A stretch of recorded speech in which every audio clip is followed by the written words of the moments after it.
السلام علیکم دوستو، ایک سچی کہانی ایک ایسے شخص کی جس نے ایک نماز پڑھنے والے شخص سے دریافت کیا کہ کیا ہوگا اگر مرنے کے بعد ہمیں معلوم ہو کہ نہیں جنت و جہنم کا وجود ہے، نہیں کوئی سزا اور جزا ہے، پھر تم کیا کرو گے؟ اس کا جو جواب ملا وہ بہت ہی حیران کن اور تعجب خیز ہے دوستو۔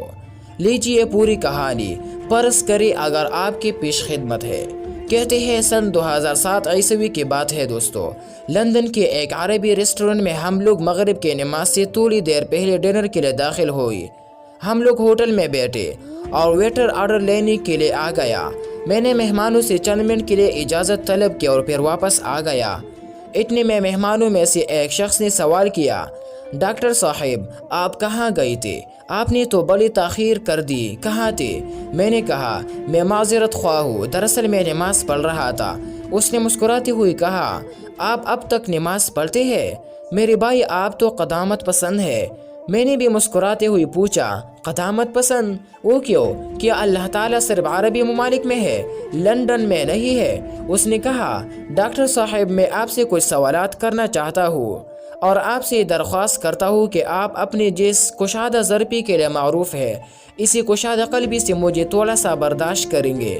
میں نے کہا، جی مجھے تو بڑے خوشی ہوں گی، لیکن میری ایک شرط ہے۔ اس نے کہا، جی فرمائیے۔ میں نے کہا، اپنے سوالات مکمل کر لینے کے بعد تمہیں ہار یا جیت کا اعتراف کرنا پڑے گا۔ اس نے کہا، ٹھیک ہے، مجھے منظور ہے اور یہ رہا میرا وعدہ۔ میں نے کہا، چلو بحث شروع کرتے ہیں، فرمائیے۔ اس نے کہا، آپ کب سے نماز پڑھ رہے ہیں؟ میں نے کہا، 7 سال کی عمر سے میں نے اس کو سیکھنا شروع کیا اور 9 سال کی عمر میں پختہ کر لیا۔ تب سے اب تک کبھی نماز نہیں چھوڑا اور آئندہ بھی انشاءاللہ نہیں چھوڑوں گا۔ اس نے کہا، ٹھیک ہے، مرنے کے بعد اگر آپ کو یہ معلوم ہو کہ نہ جنت و جہنم کا وجود ہے، نہیں کوئی جزا و سزا ہے، پھر آپ کیا کریں گے؟ میں نے کہا، تم سے کیے گئے عہد کے مطابق پوری کشادہ قلبی سے تمہارے سوالات کا آخر تک جواب دوں گا۔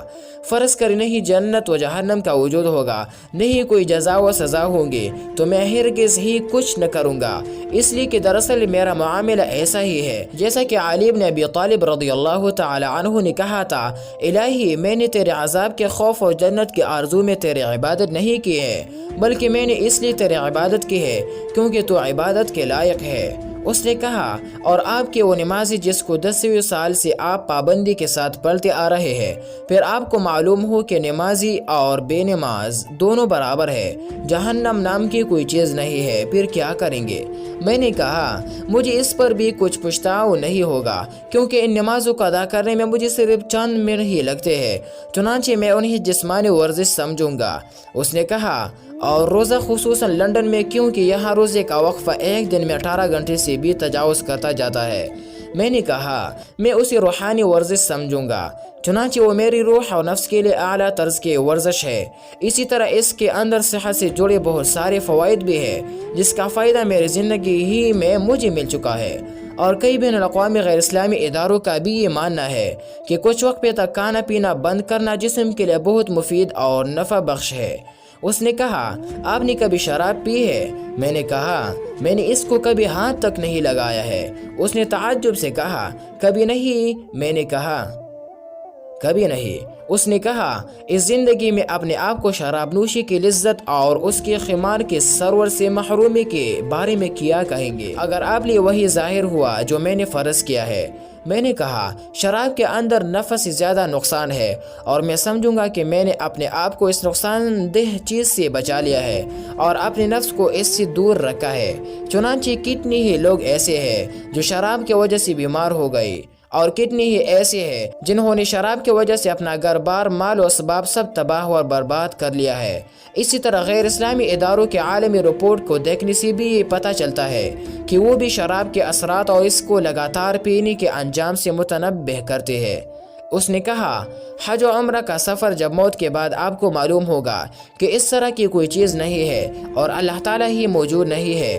میں نے کہا، میں عہد کے مطابق چلوں گا اور پوری کشادہ ضربی سے تمہارے سوالات کا جواب دوں گا۔